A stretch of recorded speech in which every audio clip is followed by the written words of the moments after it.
दोस्तों नमस्कार, मैं हूं राकेश कुमार। आप देख रहे हैं मत अभी मत। बिहार में सर्वे चल रहा है, हाहाकार मचा हुआ है, कागजात नहीं मिल रहे हैं, वंशावली को लेकर घर घर में झगड़े चल रहे हैं। इसी बीच सरकार द्वारा जो जिला स्तर पर किया जा रहा है, जैसा मंत्री बता रहे हैं, हजारों नहीं लाखों की संख्या में खाता खेसरा को लॉक कर दिया गया है। मतलब मलकियत एक तरह से लॉक कर दी गई है। अब उस जमीन की न खरीद हो सकती है, न बिक्री हो सकती है, और तमाम चीज़ें हैं। सर्वे को लेकर आप जानते हैं, मंत्री खुद कहते हैं कि विभाग में भ्रष्टाचार है। उन्होंने यह भी बताया कि कैसे 82 सीओ पर कार्रवाई हो गई है, 37 सीओ को सस्पेंड कर दिया गया है। पदाधिकारियों को कहा गया है कि अगर समय पर कार्य का निष्पादन नहीं करते हैं तो उनके कलम से कोई बचेगा नहीं। यहाँ तक कह दिया कि काम कैसे होता, विभाग में तो ट्रांसफ़र पोस्टिंग की दुकानें लगती थी। मतलब सारी चीज़ें उनके समझ में आ रही हैं। जब सारी चीज़ें समझ में आ रही हैं तो ये समझ में क्यों नहीं आया कि जब सर्वे जैसा इतना बड़ा काम जो बिहार में कभी हुआ नहीं ढंग से, उसको करने के लिए पूरी तैयारी करनी चाहिए थी, कागजातों को तैयार करना चाहिए था। कागजातों को पहले सरकार अपने पास उपलब्ध करा लेती, उसके बाद में करती, ताकि लोग जो चाहते उनको कागजात मिल जाता। कागजात की समस्या अभी भी बनी हुई है, लेकिन ये समझ में नहीं आया। उसका कारण क्या है?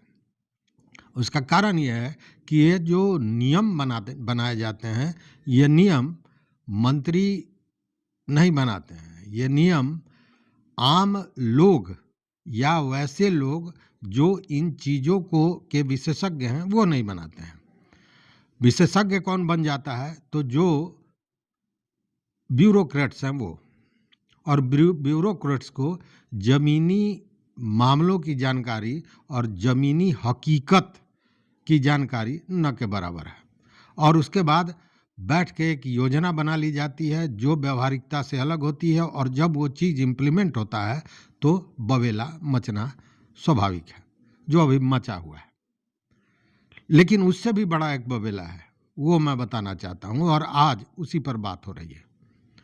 देखिए, अब ये सर्वे हो रहा है, चल रहा है, या बंद हो गया, या क्या है, यह कोई नहीं कह सकता है।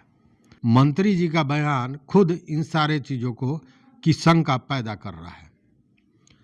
अब कई लोगों ने हमसे ये पूछा फ़ोन करके कि सर्वे बंद हो गया क्या? सर्वे बंद हो गया क्या?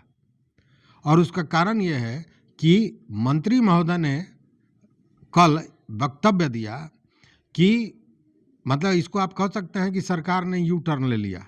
जिस तरह शिक्षा विभाग में हुआ है उसी तरह मंत्री ने कहा कि सर्वे को आसान बनाने के लिए, लोगों की जो परेशानियां हैं उसको आसान बनाने के लिए सरकार एक नया कानून लाएगी। अगले कैबिनेट के बैठक में वो कानून पास कराया जाएगा और उसके बाद नए सिरे से सर्वे होगा। तो उसके बाद नए सिरे से सर्वे होगा मतलब कि ये सर्वे रुक गया क्या? ये बड़ा प्रश्न है कि ये सर्वे रुक गया क्या। लेकिन इस विषय पर मंत्री जी ने कुछ नहीं कहा कि सर्वे चल रहा है कि रुक गया। क्योंकि आप जानते हैं कि बीच में सर्वे को स्थगित कर दिया गया था एक तरह से, या यूँ कहें धीमा कर दिया गया था। 3 महीने का समय दिया गया था। वो 3 महीना भी कब समाप्त हो रहा है इसकी भी जानकारी किसी को नहीं है। सब कोई अपने अपने मन से, या जो सर्वे से जुड़े हुए कर्मी हैं, जो पदाधिकारी हैं, वो जो बोल देते हैं लोग उसी पर विश्वास कर रहा है। लेकिन भय और शंका जो जारी है वो लगातार अनवरत चल रहा है। सारे लोग सशंकित हैं कि कब तक कागज़ जमा करना है, कागज़ सर्वे का अंतिम तिथि क्या होगा, किसी को पता नहीं। और मंत्री जी ने जो कल बयान दिया वो और भी बुरा है।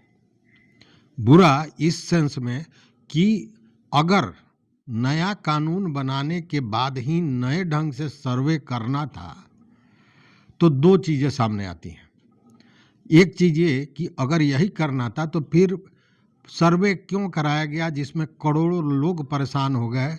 लोग छुट्टियां ले लेकर देश से विदेश से घर आ रहे हैं, कागज़ की खोज में लगे हुए हैं, कागज़ नहीं मिल रहा है, घर घर में झंझट चल रहा है, वंशावली को लेकर आपसी तालमेल पूरे परिवार का समाप्त हो गया है, हिस्सेदारी को लेकर भाई भाई में झगड़े हो रहे हैं, ये सारा कुछ हो रहा है।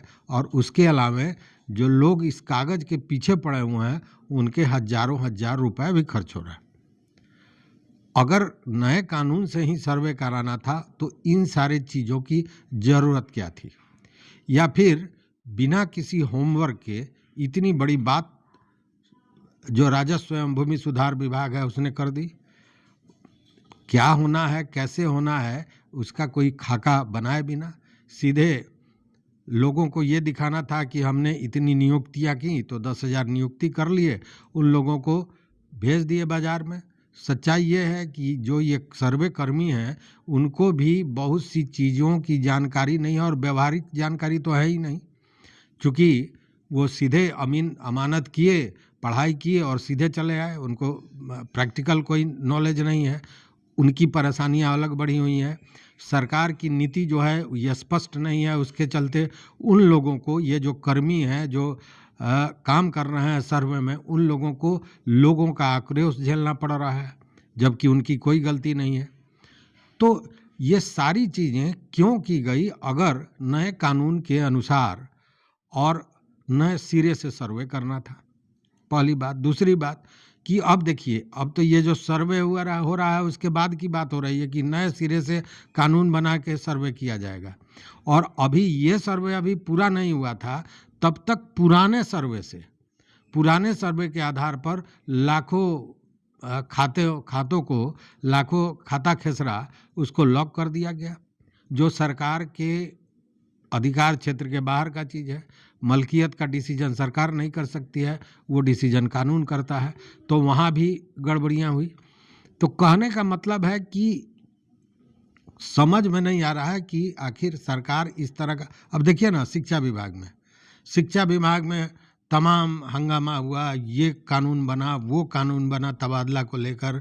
पहले हुआ कि 3 जिलों में, फिर हुआ कि अनुमंडल में, फिर हुआ 10 अनुमंडल का नाम दीजिए, फिर हुआ कि नहीं ससुराल और घर के अनुमंडल को छोड़ के दीजिए, और करते करते अंत में मामला कहाँ आया, तो पूरे नियमावली को एक तरह से कहे कि रद्द करते हुए और ट्रांसफ़र पोस्टिंग के प्रक्रिया को ही बंद कर दी गई।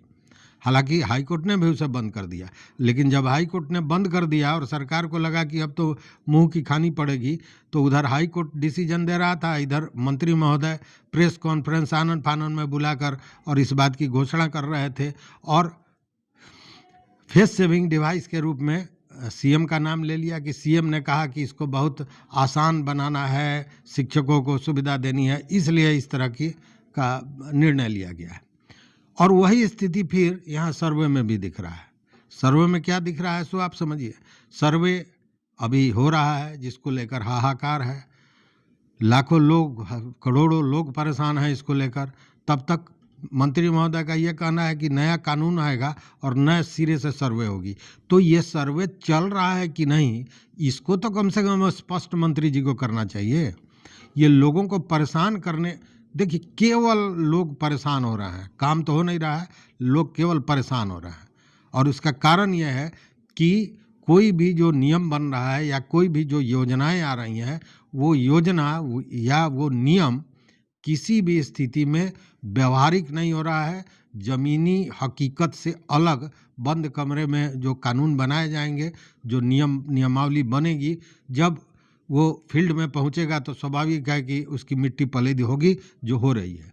और इस स्थिति में कभी भी, किसी भी स्थिति में ये सर्वे नहीं होने जा रहा है, यह भी बात जानी हुई है। लेकिन मंत्री महोदय के इस बयान ने निश्चित रूप से फिर एक बार जो खाताधारी हैं, जो ज़मीन के मालिक हैं, सारे लोगों के पीछे एक भ्रम पैदा कर दिया, एक शक पैदा कर दिया। लोग करें तो क्या करें, सर्वे चल रहा है कि बंद है, कोई समझ में नहीं आ रहा है।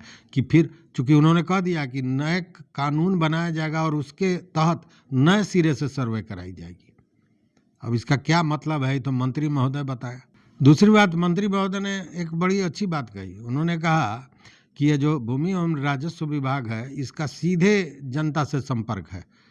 घर घर में लड़ाई होती है ज़मीन को लेकर, और राजस्व विभाग घर घर की लड़ाई को सुलझाता है।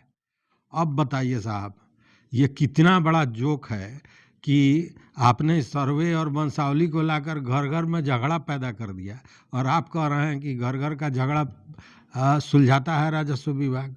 तो यह भी हास्यास्पद है। तो अब इस पर जरा आप अपनी राय दीजिए कि क्या घर घर का झगड़ा सुलझाया जा रहा है? क्या नए कानून के तहत फिर अगर सर्वे कराना था तो इतना जो ढकोसला हुआ, इतने जो हंगामा हुआ, इतने लोग जो परेशान हुआ, वो क्यों किया गया? इस पर अपनी राय जरूर दीजिएगा मित्रों। और अगर चैनल पर नए हो तो निश्चित से सब्सक्राइब कीजिए, लाइक कीजिए, दोस्तों के साथ शेयर कीजिए और अपना विचार जैसा मैंने कहा जरूर दीजिए। मुझे इंतजार रहेगा। बहुत बहुत धन्यवाद, बहुत बहुत धन्यवाद।